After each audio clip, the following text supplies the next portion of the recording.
Baik, saya mulai. Assalamualaikum warahmatullahi wabarakatuh. Di sini, kelompok kami akan memaparkan mengenai self-attention pada transformer, di mana proyek ini disusun oleh Zahra, kemudian Rati, Gabriela, Hafso, dan saya sendiri, Dwi. Lanjut.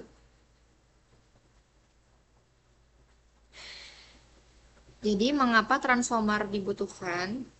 Sebelumnya, model yang sering digunakan adalah RNN. Cara kerja RNN yaitu memproses data secara berurutan satu persatu. Karena prosesnya berurutan, training menjadi lebih lama dan kurang efisien. Selain itu, RNN juga kesulitan memahami hubungan antar kata yang jaraknya jauh dalam sebuah kalimat. Kemudian dikembangkanlah algoritma LSTM.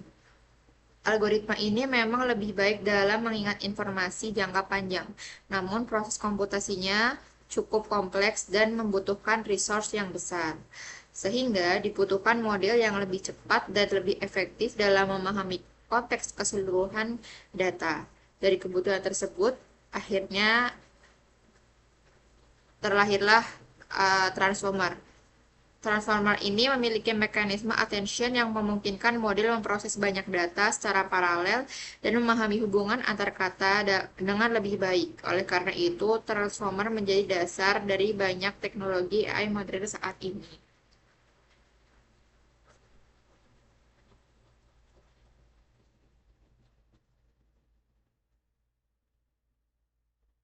Selanjutnya, Selanjutnya, apa itu transformer? Transformer ini adalah arsitektur deep learning yang digunakan untuk memproses data sequence seperti teks, suara, maupun gambar dengan memanfaatkan mekanisme attention. Berbeda dengan model sebelumnya seperti RNN atau LSTM yang memproses data secara berurutan. Transformer ini memiliki tiga karakteristik utama. Yang pertama, encoder-decoder arsitektur, yang dimana encoder bertugas memahami dan mengekstrak informasi dari input, sedangkan decoder menghasilkan output berdasarkan informasi tersebut. Yang kedua, ada parallel processing, yaitu kemampuan untuk memproses semua token atau kata secara bersamaan sehingga mengatasi keterbatasan model sekuensial sebelumnya. Yang ketiga ada attention-based learning, yaitu model dapat fokus pada bagian input yang paling relevan untuk memahami konteks. Kemudian pada gambar yang sebelah kanan terlihat arsitektur transformer, yaitu bagian encoder menerima input, kemudian melalui proses input embedding, self-attention, feed forward, dan layer.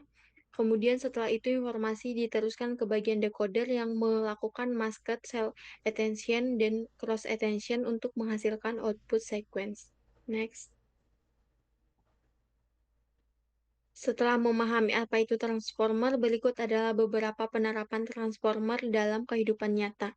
Yang pertama ada chatbot, contohnya model GPT dari OpenAI, yang pada aplikasi ini transformer membantu sistem memahami konteks percakapan sehingga dapat menghasilkan respon yang lebih natural dan relevan. Yang kedua ada search engine, yaitu contohnya BERT yang dikembangkan untuk Google, yaitu transformer membantu mesin pencari memahami maksud dan konteks dari kata-kata yang diketik pengguna sehingga hasil pencarian menjadi lebih akurat. Yang ketiga ada machine translation, yaitu penerjemah bahasa secara otomatis, misalnya dari bahasa Inggris ke bahasa Indonesia. Yang keempat ada speech recognition, yaitu teknologi yang mengubah suara menjadi teks seperti voice typing atau asisten suara. Dan yang terakhir ada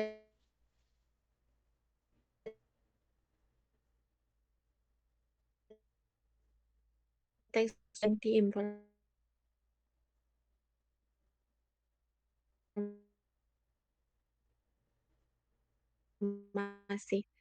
Next. Attention, apa itu self-attention? Self-attention adalah mekanisme pada deep learning yang memungkinkan setiap kata dalam suatu kalimat memperhatikan kata lain untuk memahami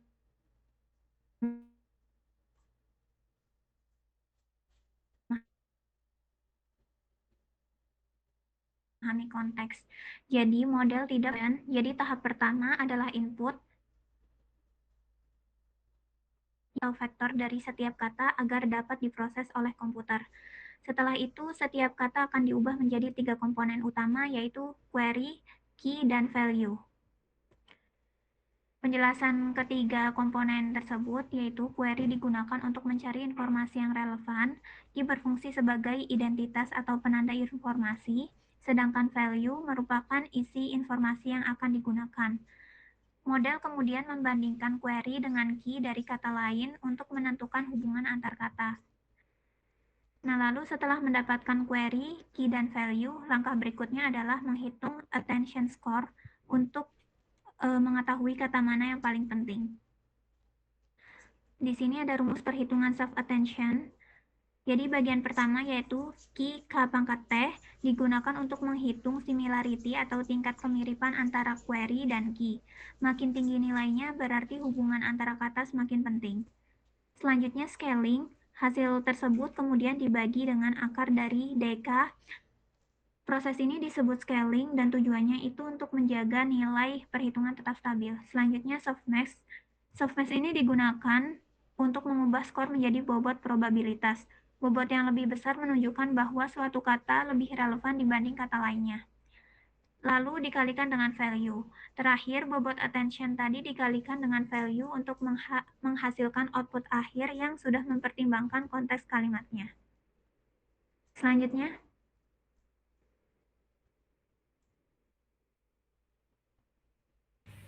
Lalu selanjutnya, contoh sederhananya adalah kalimat aku suka belajar. Kata aku itu dengan bobot 0,2, suka itu dengan bobot 0,3, belajar itu dengan bobot 0,5. Yang artinya di mana kata belajar sendiri itu memiliki pengaruh paling besar terhadap konteks. Next.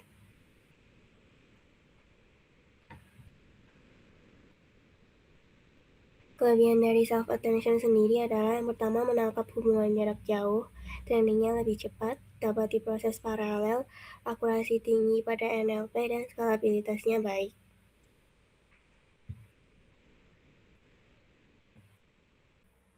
Baik, untuk kesimpulannya, self-attention merupakan komponen inti pada transformer yang memungkinkan model memahami hubungan antar kata melalui query, key, dan value secara efisien.